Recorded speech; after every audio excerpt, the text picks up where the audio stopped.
What is up? Welcome back to the podcast, Digitally Transformed. I'm your host, Melissa, as you know it. Today we are playing a recap from our live webinar where we talked all about managing innovation. We talk about the state of innovation, we talk about understanding the importance of culture, and we talk about leveraging an innovation framework. We also have some questions and answers in between.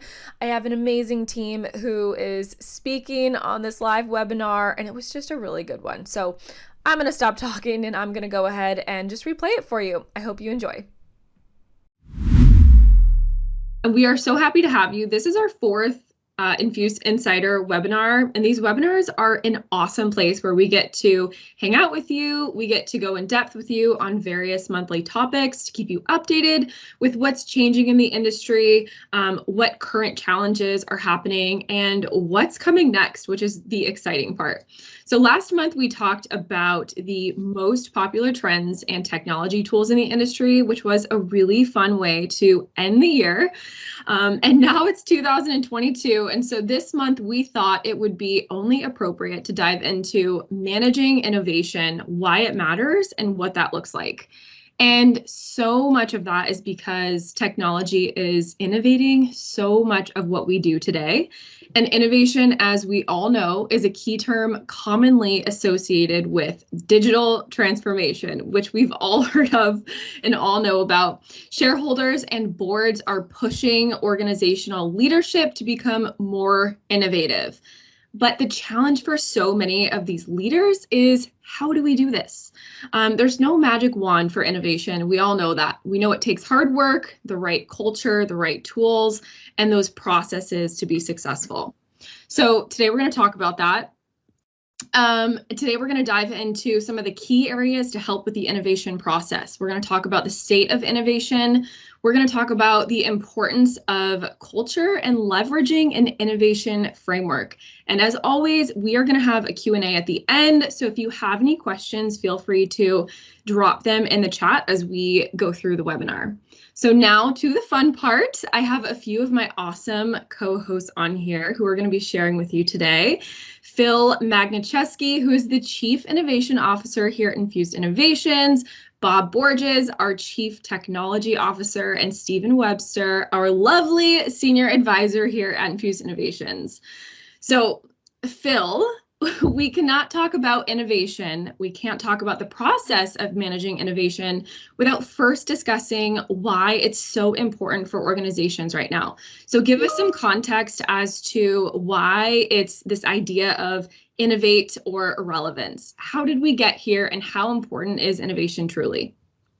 Yeah, it couldn't be more important. I will say, though, that innovation itself has been around forever. I think it's inherent, it's built in our DNA.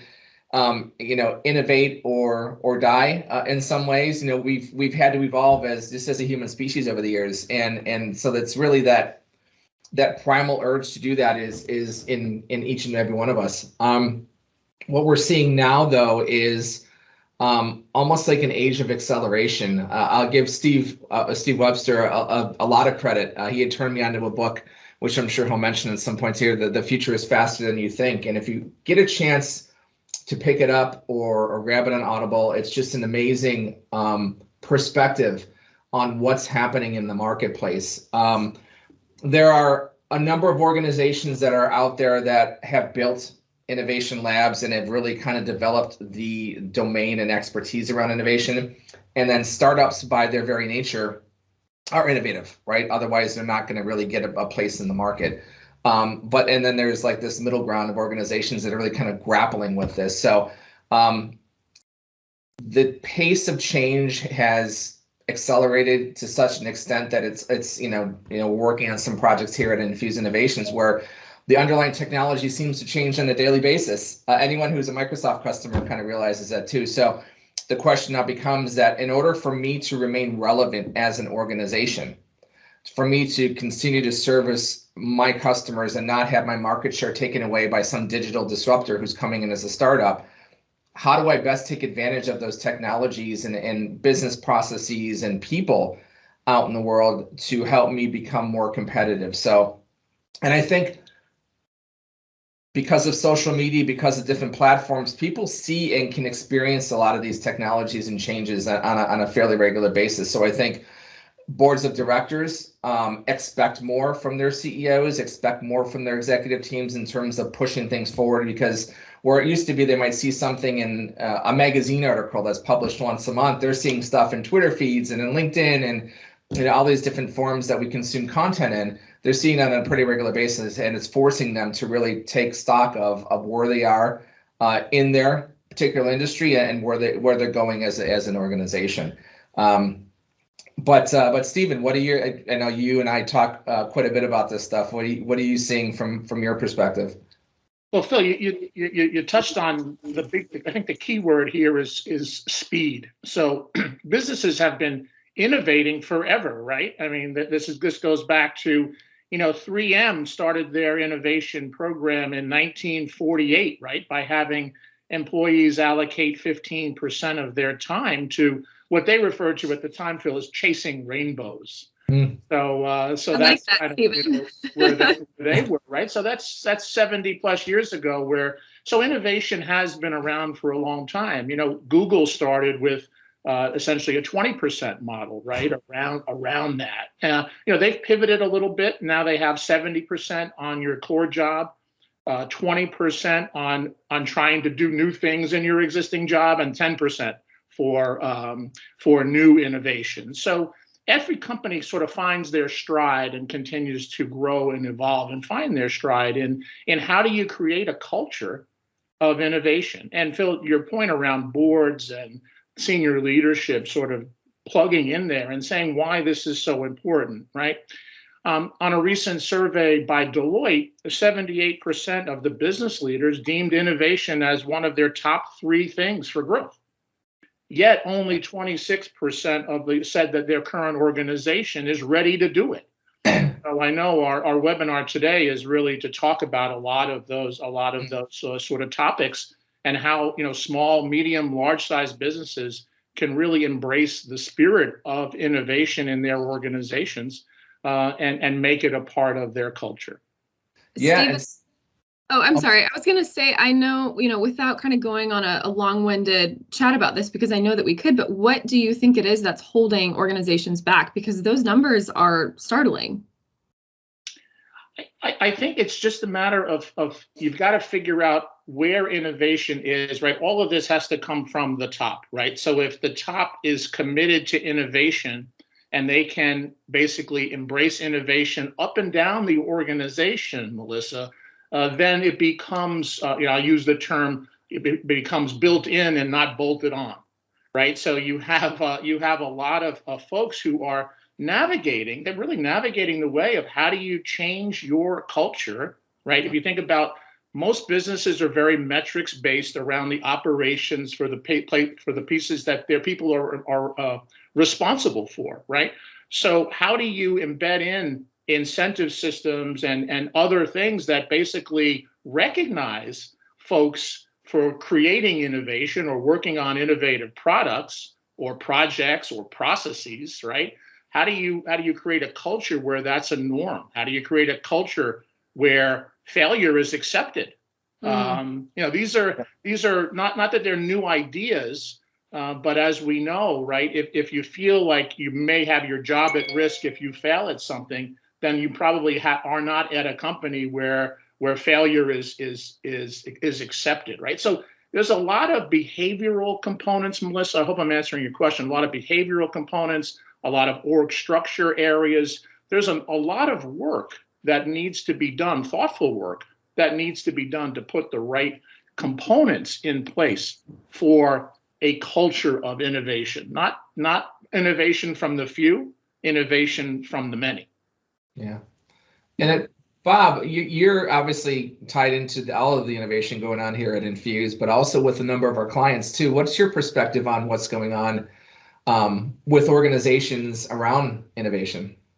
Yeah, what I see is a lot of change in the way companies are thinking. And like you said, Stephen, innovation is not a new thing, but the way we are thinking about our business or understanding what our business is You take a company like Google. Google is not in the business of necessarily providing web results. It's in the advertising business. Facebook is in the same suit. So understanding what your business is, what business you're in, where you're monetizing your services, and how you should be leveraging your users, your customers, what your product is.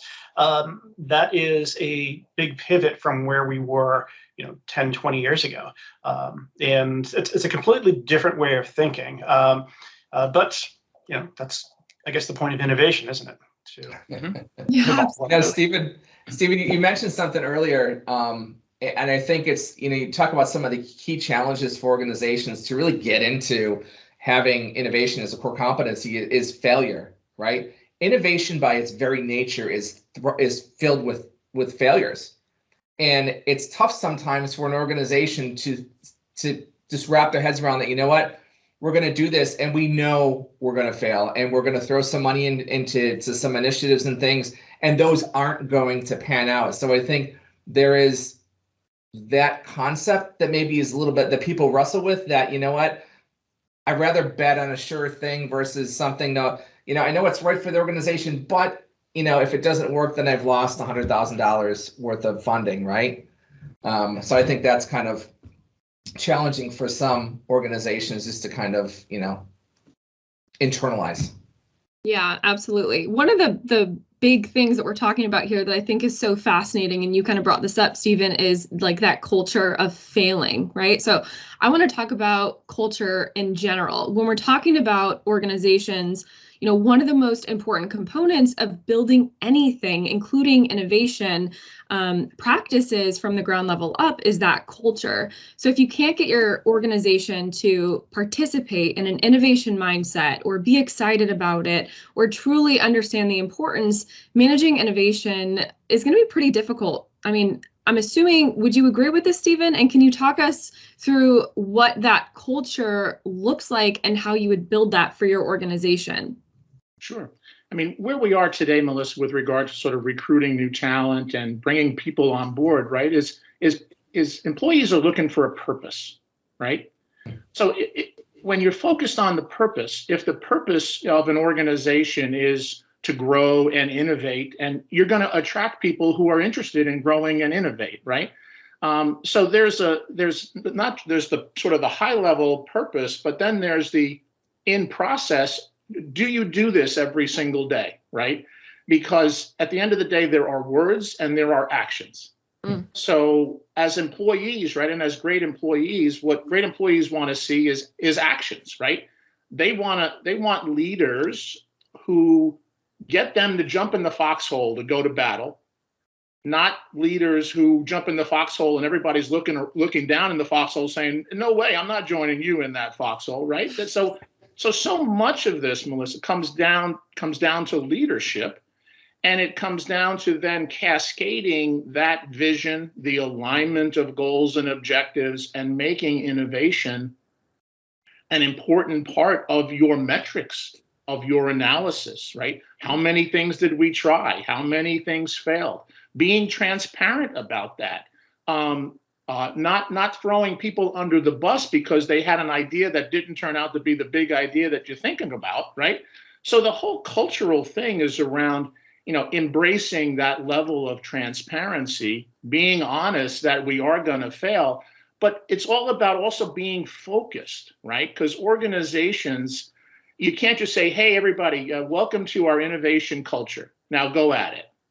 So that's cool. You can do that, but when all is said and done, right, as we know in working with some of the behavioral tools that we have worked with, Melissa, some people are very risk averse, right? So it won't come naturally to them to say, I want to take a risk, right? Other people are very, pro risk, right? So those are going to be the people who are going to be more innovative, at least in spirit. Now, everyone in your organization can be innovative, but you have to give them the freedom to fail and the freedom to be innovative as an organization. But naturally, you also need to hire and make sure that on those teams, you have folks that are more inclined to be thinking about innovation and thinking outside of the box, right? It's all about bringing it all together and creating great teams who can work on projects together. Yeah, I love that too, because, I think I hear so often from, others that they feel somewhat micromanaged in their job. And I think that similar to what you're saying, if you feel like you can't branch out and try new things and you don't have that ability to fail, I mean, that's part of the work culture. Yeah, Oh, Phil, no question. Yeah, I'm part of the work culture and also part of the management culture or the leadership culture, right? I mean, another fun statistic for us, right, is 63% of people leave their jobs because they have a lousy manager. Yeah. So if you have a lousy manager, what does that really speak to? It speaks to the fact that maybe the goals of the organization haven't been clear and pushed down. Maybe that manager hasn't been trained properly to be a great manager. There's all sorts of reasons why you can't. And what really great innovative organizations find, right, is they find reasons why they can. When you look at the top innovative companies, right, why are they always technology companies that show up as top innovators, right? The top 10 are Apple and Amazon and Microsoft and Tesla, right? Because these are people who are just thinking differently. They are thinking about change the world products. So innovation is critical to every single thing that they do. So the question, of course, they have a lot of resources and they have a lot of money, and all of that stuff fuels innovation because you can make those investments. But for our small businesses and our medium-sized businesses, the question is how do you allocate the right amount of resources with the right amount of people to capitalize on innovative things that are right for your business? Yeah, absolutely. We've got a question from Jeff. He says, how do you square innovation, the freedom for staff to experiment, try new tools, fail in some cases, etc., with security, governance, and management around tools and processes? Anyone want to go?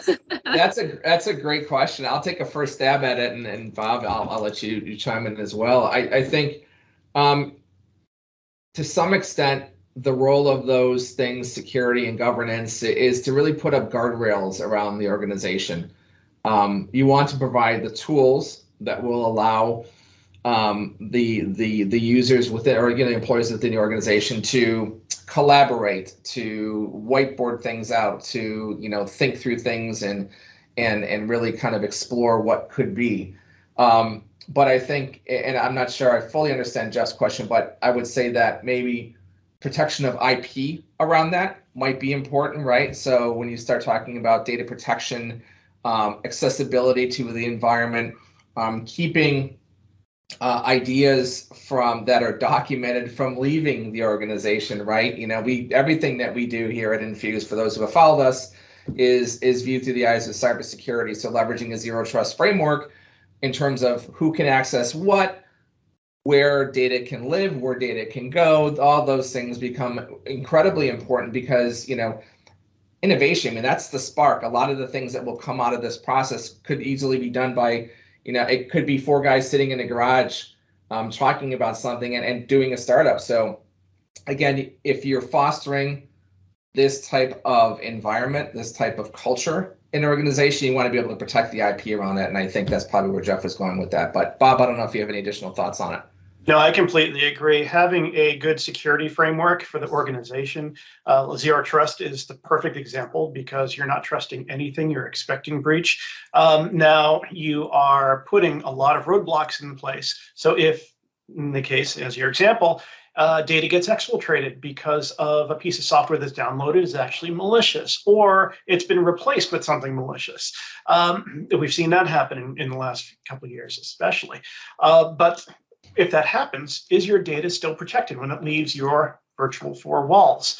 And if you're taking on a true zero trust framework, then the answer to that question should be yes. So it's less of a concern. Doesn't mean you shouldn't do your due diligence and still look at these tools, see who's creating them, how reputable are the manufacturers, the vendors, what kind of support can you get, et cetera, and really look at the code. If it's open source, fantastic. There's a lot of online resources to really vet this stuff from a security perspective. But also, if you're reusing code, Git is one of the most popular repositories for grabbing any type of code, whether it be PowerShell, C#, JSON, but lots of scripts. If you're going to reuse somebody else's code, read through it, make sure you understand what it is, what it's doing.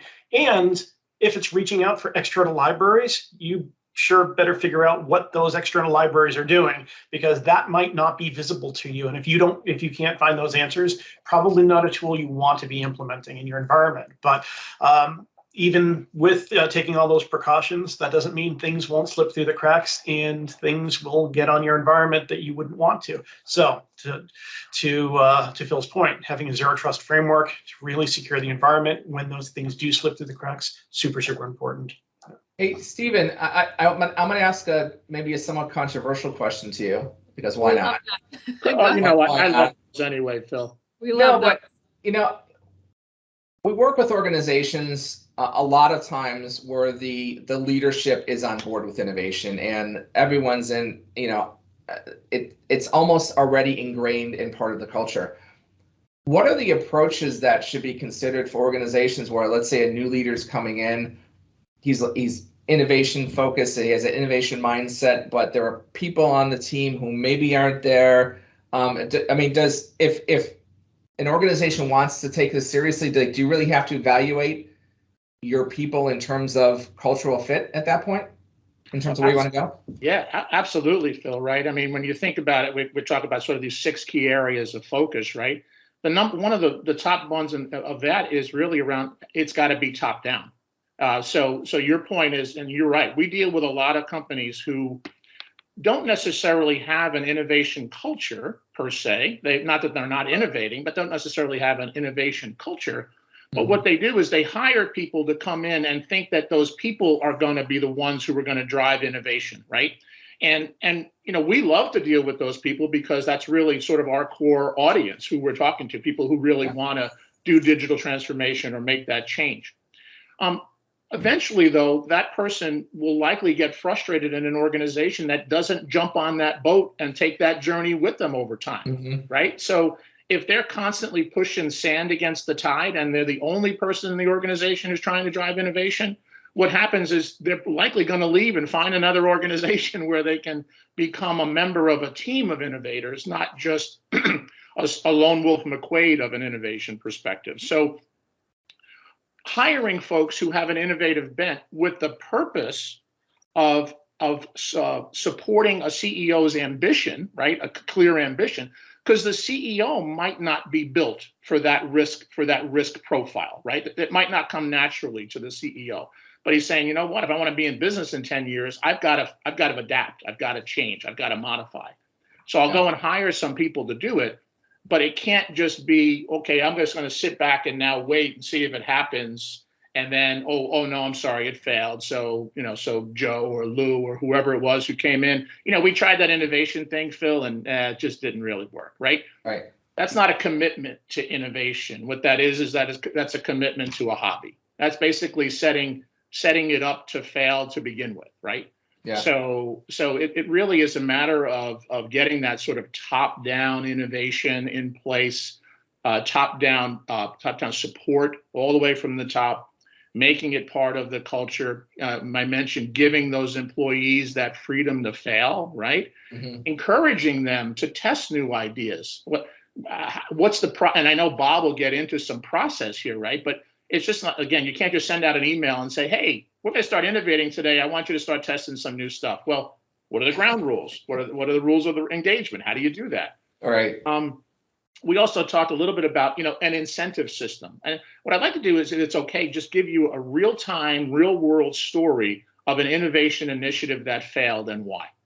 So my daughter's working for a company, I would call it a traditional retailer in the book-selling business. And the CEO and the president is all about innovation. And he pushed innovation down into the store where they created a whole new section of the store. But what he didn't end up doing is he didn't change the compensation model. He didn't change the measurement model. He didn't change the metrics model. So what the people who are operating the store are getting compensated and reviewed based upon the operations of the store. They weren't being compensated and reviewed based upon the success of the new innovation. So they basically were working against it because it was, again, a bolt-on, not a built-in, So what happens is the innovation failed. It was a great idea. It was doing quite well, but the innovation failed. So, cultures and organizations are littered with those types of examples where you're not pushing the entire process down. You're not enabling everybody to do it. And then the last piece, the sixth one, really is the establishment of a team process. And I know Bob will cover some of that topic today. But our employees need to know, okay, cool, Phil, you want me to innovate. Well, how do I do that? What do I do? Right. Do I send you an idea and then you take it from there? Do I have the right to organize a team of people who I think can help? Do I have a platform that would enable me to store those ideas and crowdsource and things like that, right? So there's a lot of that is in place that's required from a cultural perspective.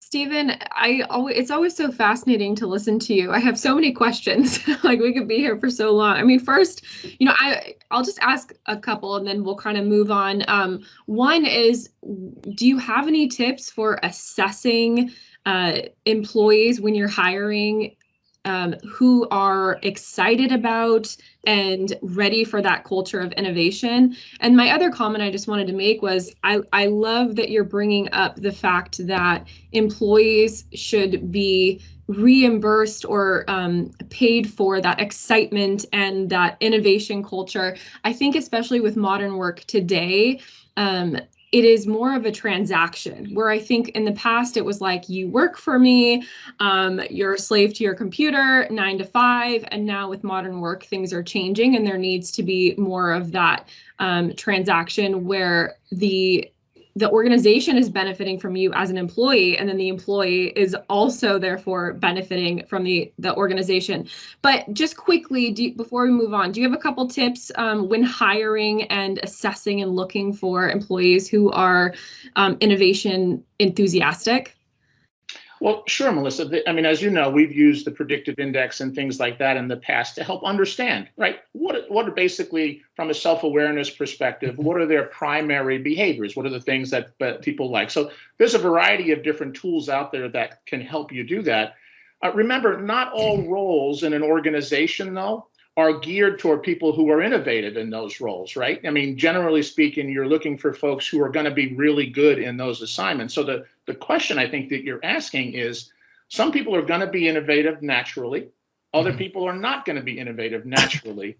But as a leader in an organization, how do you create a safe culture for the people who are innovative? Guess what? If you give them the ability to be innovative, they will be innovative. But in order to really capitalize on everybody in your organization, how do you make it a safe haven for those people who don't naturally gravitate toward innovation to participate in innovative things so that they gain confidence in themselves to be able to do it? Mm-hmm. So not everyone will have an innovative bent to them. But the question is, organizationally, if people are talking about innovation all the time, all boats will rise.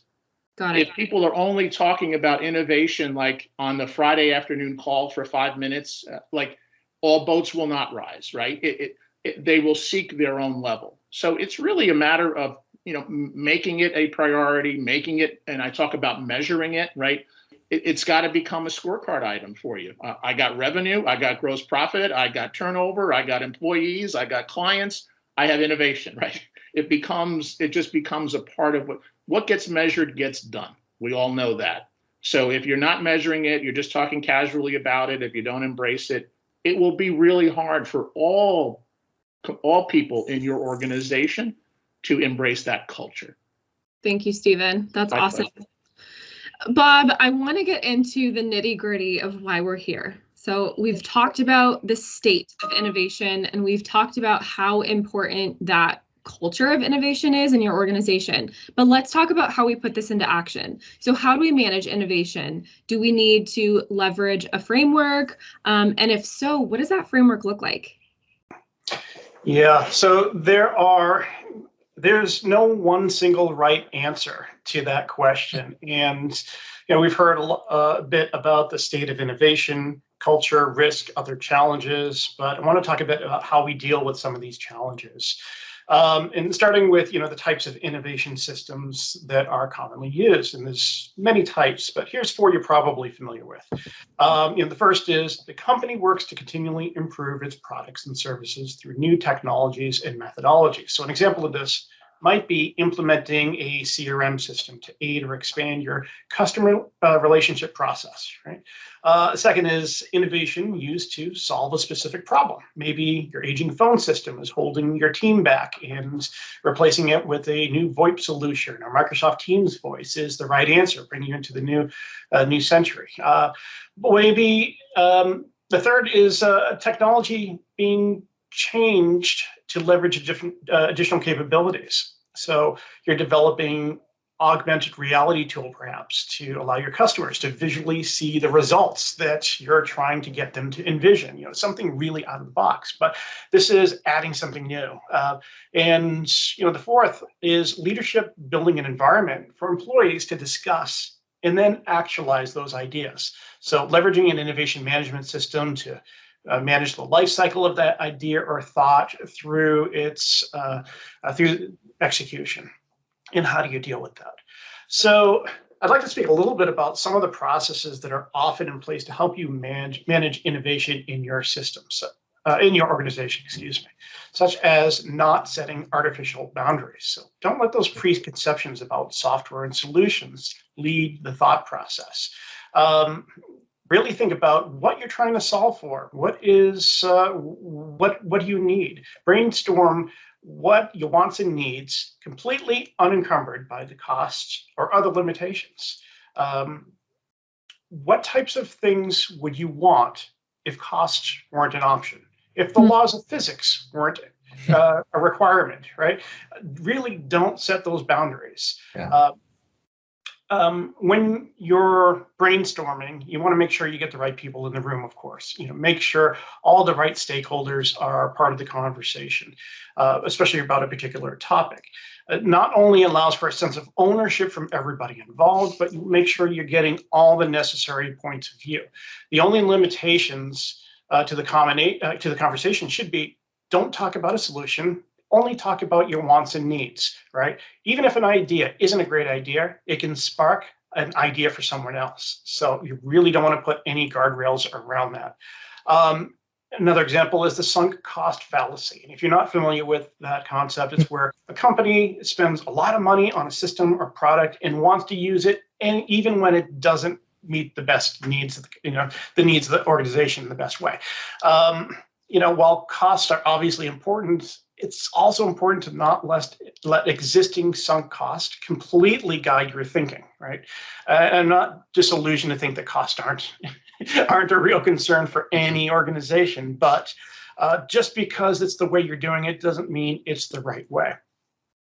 Getting back to having the right people in the room, I can give an example of a CRM implementation I did quite a number of years ago. I won't say how many decades, date myself, but this was a particular tech company. So you would think tech companies deploying a CRM software solution, this should be a no-brainer, it should be an easy solution. It should be a great adoption in the organization.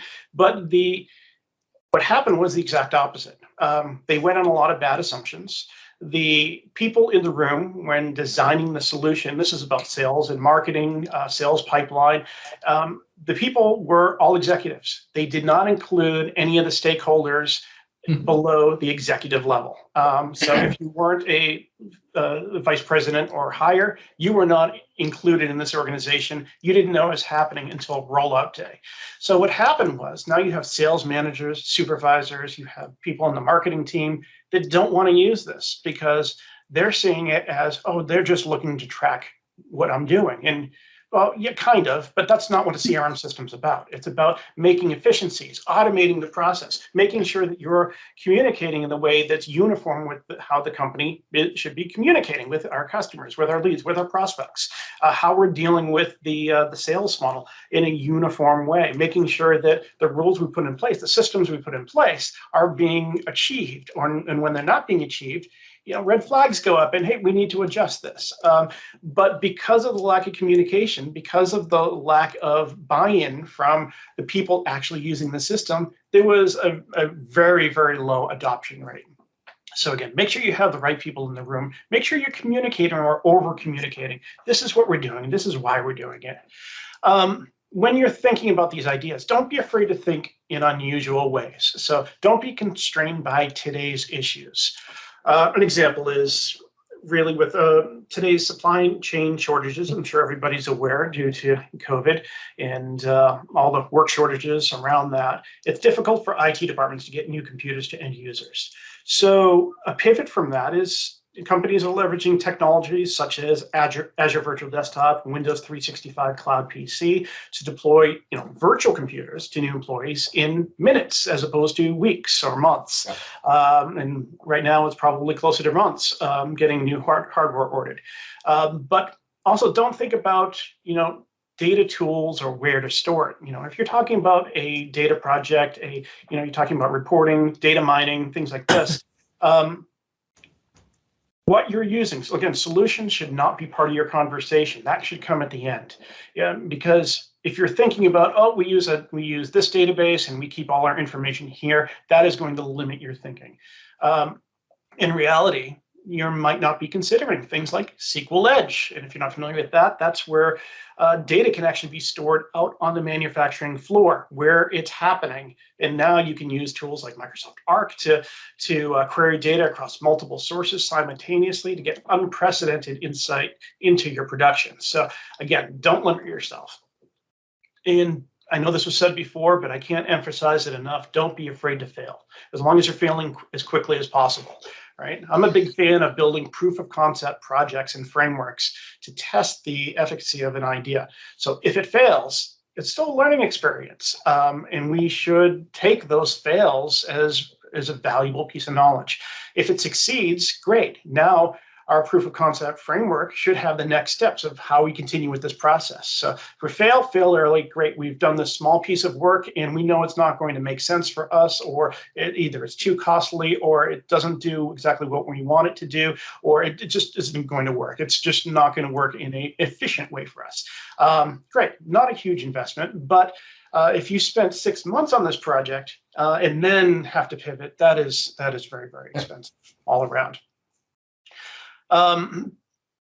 So building a system for innovation management, you really want to allow the ideas to flow freely from either your teammates, your customers, sometimes both.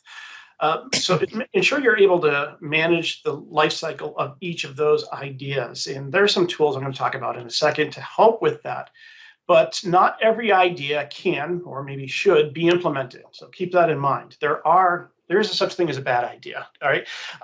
You don't want to not have those bad ideas because, like I said, they can spark other ideas. And maybe this isn't quite right, but with a little tweaking, maybe this is a great idea. So you don't really want to put, you don't want to stop that, but you also want to have a system that can manage that. So where do those ideas go? How are they managed? Is there a voting system?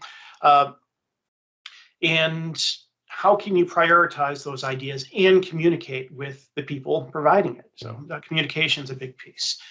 There are some tools for managing all of that. If you're managing a large number of ideas from customers, teammates, it can be a daunting task. If you don't have a process to bring order to that, it can be very, very chaotic. And feel like an unorganized mess that you can never get through. Imagine if you had an ideas box and there were 15,000 ideas in it, 15,000 pieces of paper.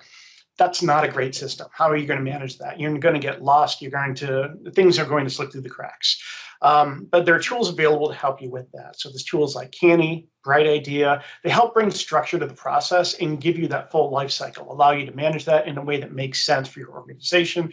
The company can bring forward ideas that they really want to drive in the company, and you have a lot of flexibility with using tools like that. But beyond that, and I guess Phil, I have a question for you. If you can you talk a little bit about Infuse Innovation's Art of the Possible and how that can address some of these items too? Yeah. Shameless plug, by the way. Yeah. Yeah. Sorry, we'll take it. So yeah, no, we've been doing Art of the Possible workshops for a while now for some of our more strategic clients that we're working more on digital transformation initiatives on. And you had hit a lot of the points in some of the things you've gone through, and Steve, you had mentioned it in some of the things you had reviewed as well. But really, the idea is to go in without a solution in mind per se, right? We don't want to go in saying, hey, look, this is going to be Azure IoT solution or this or that. But really, what we try to do is we try to get executives and business leadership in a room together and talk about their business. In an ideal world, and again, Jeff has heard me say this a number of times, all constraints off, right? Unlimited time, unlimited money, unlimited people, resources. What would your ideal interaction look like with your clients, right? How would you do or want to do product development? How would you like to automate workflows and processes on the back office? It really gets the leadership to think outside the box, to think ahead, to think about the business more holistically. And by doing that, to your point, it's very similar to, some of the mechanisms we use to track that, the idea box idea and then evaluating ideas, it feeds off each other. They're typically sometimes slow to start, but once people get talking, they're sharing ideas and say, oh yeah, no, if we took that and now put this on top of it, or added it to this process, or we looked at this different market for the business, it really becomes more of a business strategy conversation.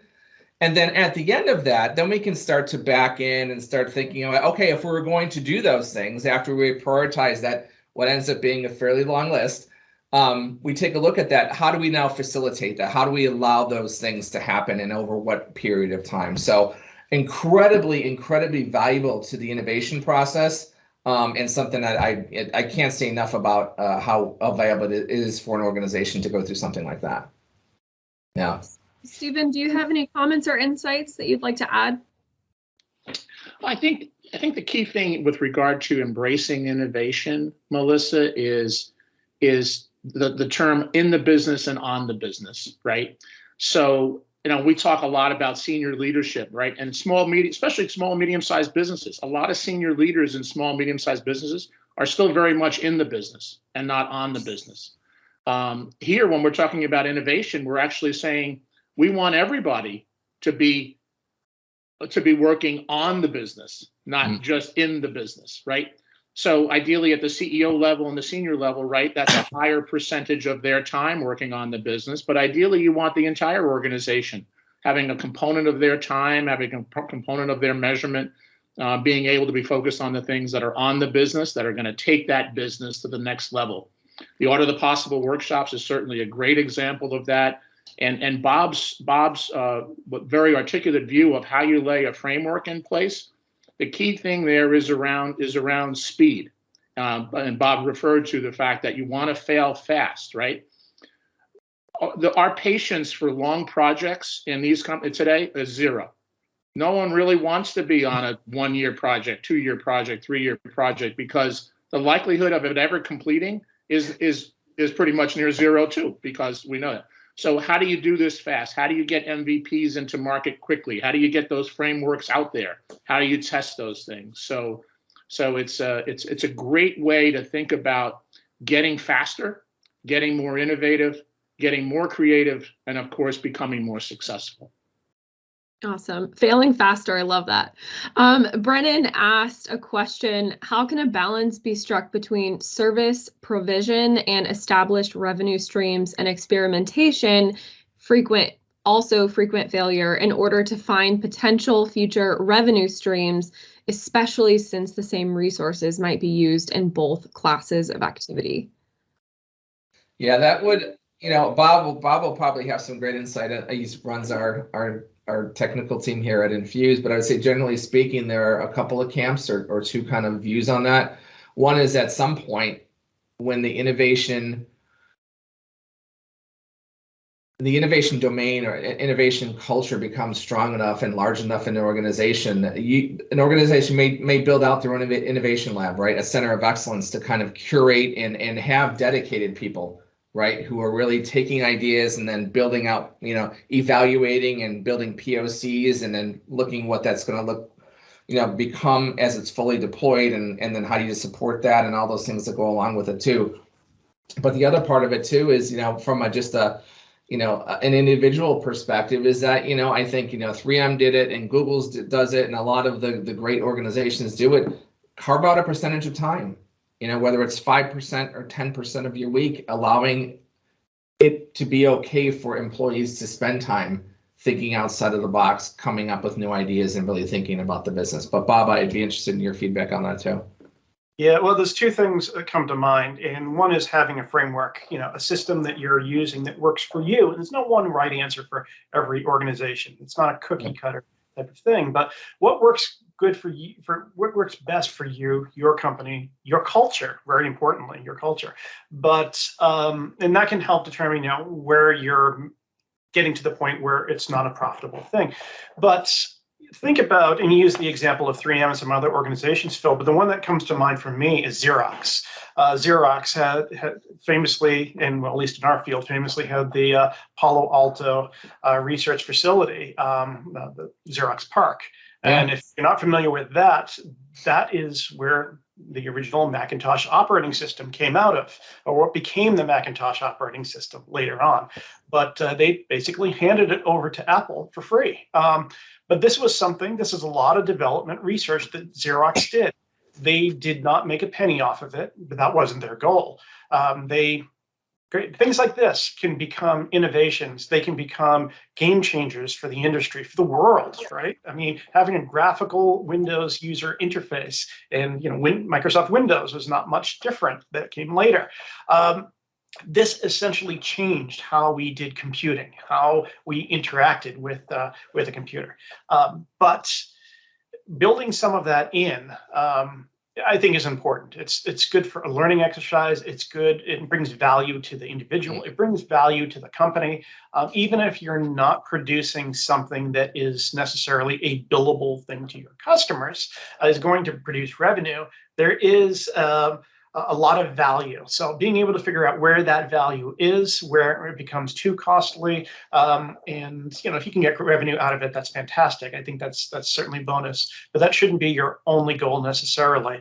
Their value can be measured in many, many ways, not just in dollars. So keep that in mind. What's your return? Not just your return on investment. What's your return on value? Absolutely, Stephen. Any thoughts? No, I mean, we're touching on all of the key topics here, right? When it comes to innovation, there's really three key areas, Melissa. You can innovate with new services, you can innovate with new products, and you can innovate with new processes. And being able to really think through those things and have the right framework for each of those particular applications will make it a hell of a lot easier for the people in your organization to embrace it and help take the company to the next level. Yeah, amen. I have one more question that was provided to me before the webinar, so we'll go ahead and answer that, and then we'll close this out. Someone asked, why do innovation initiatives fail? Does anyone want to take a shot at that? Yeah, I'll take the first shot. I'm sure everyone in this group has had experience with that, though. I'll give you one, and it really is leadership commitment. Stephen, I think, had mentioned it earlier. It's got to be top down, and the leadership team has to be bought into it, because the employees will smell the disingenuousness associated with saying, yeah, we want to be an innovative organization, but not believing that the leadership is really willing to kind of back that. So I think that's one of the things that, if I look at organizations who don't do well with it, it's the leadership commitment just isn't there.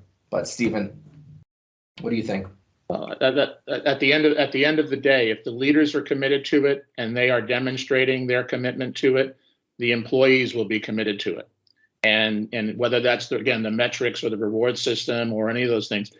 The other piece of that, though, is they all need to be able to embrace failure, right? So this gets into that other topic that we talked about earlier, which is the culture safe for failure? Mm-hmm. Some people, right, won't want to get involved in an innovative project because of the fear of failure and then their name being attached to it, right? So you have to, especially for folks who are risk averse, so you really have to create a culture that enables the organization to embrace failure. If you don't embrace it and you create fear around it, it'll be very difficult for your innovative projects to either be properly staffed, properly resourced, or to be successful. Yeah, absolutely. And to help them see that vision and have a culture of creativity within your organization. Bob, do you have any comments before we close this out? I don't think we have any other questions left. Yeah, just to that point, I would add on communication is also important. From getting that top down is super important, but communicating that from top down is just as important. I can think specifically of a SharePoint deployment I was included in for a very, very large enterprise organization, a household name. I won't repeat their name here, but it was a very, very large organization. Their users did not want to adopt the new system. They were very adverse to it. While the executive management wanted it, they designed it. They had the right people in the room to help get it prepared and get it and be involved in the process. Because even though they were 1,000% on board with going this direction, they had not communicated that with the rest of the staff. So, communicating that yes, this is what we're doing. Be very clear. This is what we're doing. This is the direction we're going. This is why we're doing it. And any questions? That's sometimes that can be very, very important. Again, that is different from culture to culture in different organizations. Everybody communicates differently. Some organizations are more collaborative than others. This particular organization was a very top-down type of organization, very hierarchy-driven type of command structure. So. What works for them might not work for your organization, but you're going to feel that out. You know your organization better than anybody. So, yeah, absolutely. Kristen asks, so if the leader isn't one of those people that's naturally driven and talented at innovation, what tips do you recommend for them to lead their team in that direction? Yeah, I would. I see Jeff had responded there as well, but I would say find someone you trust who can be your innovation buddy. Right. So it may not be inherent in your personal DNA, but knowing you have to do it and having someone on your side who can help drive that within the organization would be the right. And it doesn't have to be someone within the organization. It could be someone from outside that you trust that you can then bring in to help drive those things. So that's my 2 cents on it. Yeah, someone like us. Well, awesome. Thank you guys so much for coming on here and presenting today. There was a lot of awesome information that was shared. We also appreciate everyone who attended. So thank you so much. We really enjoy this time. Next month, we are going to be diving into data-driven marketing, which is going to be an exciting one. So stay tuned for any info on that. If you ever have any questions, you know where to find us. And again, thank you for coming, and we hope that you have an awesome day. Bye, guys. Thanks, guys. Thank you. Have a great day. Thank you, everybody. Bye.